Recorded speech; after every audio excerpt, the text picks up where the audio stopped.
आज का हमारा विषय है कि भक्ति की शक्ति। भाई और बहनों, दर्शकगण, श्रोतागण, बहुत ही सुंदर विषय है।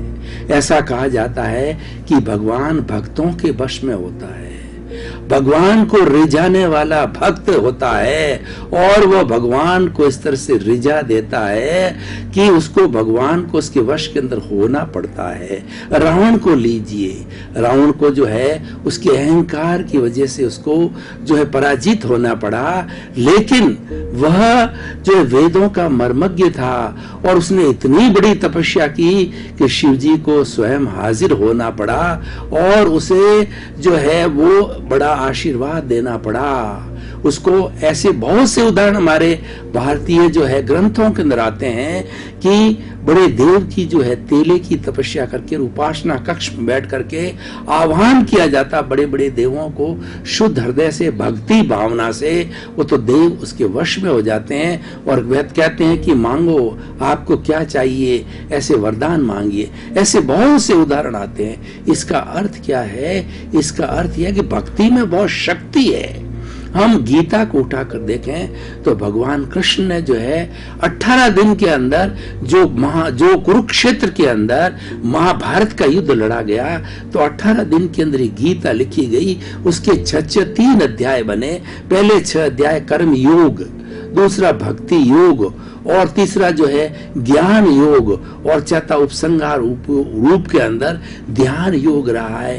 तो भक्ति योग में भगवान कृष्ण क्या कहते हैं कि हे मानव, तुम्हारे जितने भी दोष है, जितने भी पाप है, तुम मेरे शरणों में विसर्जित कर दे, तुम मेरे शरणों में आ जा। जो भी मन वचन काया की कोई भी प्रवृत्ति करता तुम मेरे नाम से कर। तो यही तो जो सांस लेता है ईश्वर करेगा वही होगा। हमारे यहाँ पर भक्ति संप्रदाय बहुत हुआ, भक्ति मार्गी बहुत हुए हैं। कबीरदास जी, रैदास, तुलसीदास जी, चैतन्य प्रभु, रहीम जी, बहुत से भक्ति मार्गी 14वीं शताब्दी के अंदर हुए हैं, जब मुगलों का शासन था।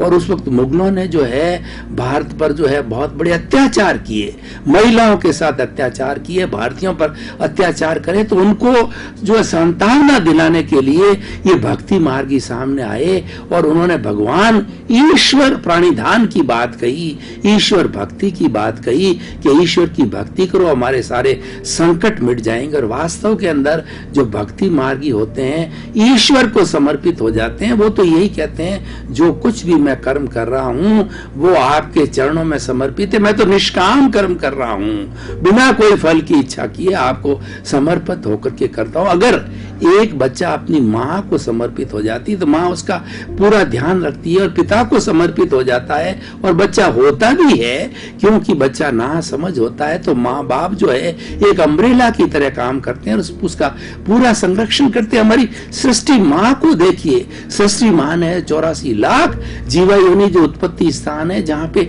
असंख्य असंख्य जीवों को जन्म देते हैं। और पृथ्वी माँ क्या कहती है कि तुम सब मेरे चरणों में रहो और तुम जो है आनंद के साथ के अंदर जियो, मेरे नियमों का पालन करो, मेरी अवहेलना मत करो। और इसी कारण से वेदों के अंदर और पुराने जमाने के अंदर ये प्राकृतिक जो चीजें हमारे 5 जो महाभूत हैं, पृथ्वी, जल, अग्नि, वायु और आकाश। पृथ्वी देवता हुआ करते थे, जल देवता, इंद्र को जल देवता कहा गया है, अग्नि देवता कहा गया है, वायु देवता कहा है, आकाश देवता कहा गया है। और सबकी नदी, नाले, पहाड़, पर्वत और सबकी पूजा होती थी, क्योंकि वो हमें लाभ पहुंचाते थे और हम उनके प्रति समर्पित होते। पेड़ों को देखिए, पेड़ों की कितनी बड़ी भक्ति है, पेड़ों की कितनी बड़ी हमारे पर एहसान है, हमारे प्रति हमारा उनके प्रति कितना कृतज्ञता है कि पेड़ जो है ऑक्सीजन देते हैं। आज विज्ञान ने इतनी तरक्की कर ली है और बहुत सी फैक्ट्रियों का निर्माण कर लिया, लेकिन ऑक्सीजन बनाने की फैक्ट्री अभी तक विज्ञान नहीं बना पाया। ऑक्सीजन की बोटलिंग अवश्य कराता। ये क्या भाई और बहनों, दर्शकगण, श्रोतागण, आपको ध्यान है कि ये वायुमंडल में ऑक्सीजन कहां से आती है, जिससे कि हमें, जिसको कि हम प्राणवायु कहते हैं और जिससे प्राणी मात्र जिंदा रहता है, वो पेड़ पौधों से आती है। और पीपल का एक ऐसा पेड़ है जो 24 आवर ऑक्सीजन देता है। तो तो हमारे लिए पूजनीय है। इसीलिए भारतीय संस्कृति के अंदर पीपल को नहीं काटा जाता, पीपल के चीजें देवी देवताओं के फोटो लगाए जाते हैं, उस पर पानी के कलश चढ़ाए जाते हैं, उसकी पूजा की जाती है, क्योंकि हम उनके प्रति कृतज्ञ हैं, हम उनके प्रति भक्ति का भाव रखते हैं कि वो हमें प्राणवायु देता है, वो हमें जीवन देता है, हमें जीवन दान देता है। अगर प्राणवायु ना हो तो क्या हालत होगा। अभी आपने वर्तमान परिप्रेक्ष्य को देखिए कि आप दिल्ली के अंदर चले जाइए तो वहां कितना पॉल्यूशन बढ़ गया है। वहां पर जो है वो कार्बन डाइऑक्साइड की और नाइट्रोजन की कितनी मात्रा जो वायुमंडल के अंदर हो गई है कि सांस लेना दूभर हो गया है, और बहुत से लोग दमा के शिकार हो रहे हैं, लोग ढंग से सांस नहीं ले पाते हैं, इतनी कार्बन डाइऑक्साइड बढ़ गई है। और ये तो सिर्फ दिल्ली की नहीं है, आने वाले हिंदुस्तान के अंदर सभी महानगरों की ऐसी स्थिति होने वाली, क्योंकि हमारा समर्पण नहीं है, हमारा प्रकृति के प्रति समर्पण नहीं है, प्रकृति के प्रति भक्ति नहीं है। अगर हमारी भक्ति हो तो हमें शक्ति मिलती है। आज से 50 साल पहले जाइए, जब जो है इतने वाहन नहीं थे और लोग जो है बैलगाड़ियों पर जाया करते थे, और जो उनका पूरा सारा जीवन खेत के अंदर बीतता था, वहां पे शुद्ध वायु मिलती थी, शुद्ध पानी मिलता था, शुद्ध भोजन मिलता था, और बड़े मस्त रहा करते थे, और बहुत कम बीमार पड़ते थे, वे शतायु हुआ करते थे, 100 वर्ष की उम्र के अंदर जिया करते। आज तो 50 वर्ष की उम्र के अंदर कितनी कितनी बीमारियां हो जाती, 50 को छोड़िए, 30 साल की 20 साल की उम्र के अंदर देखिए किडनी की और जो हार्ट की और ब्लड प्रेशर, शुगर और न मालूम कितनी कितनी बीमारियां हो जाती है। और आज कितने जो है मेडिकल साइंस ने तरक्की कर ली, और कितने कितने जो है मेडिसिन्स का आविष्कार कर लिया है, और कितनी कितने टेस्टिंग के साधन हो गए हैं। लेकिन तुम डाल हम पात।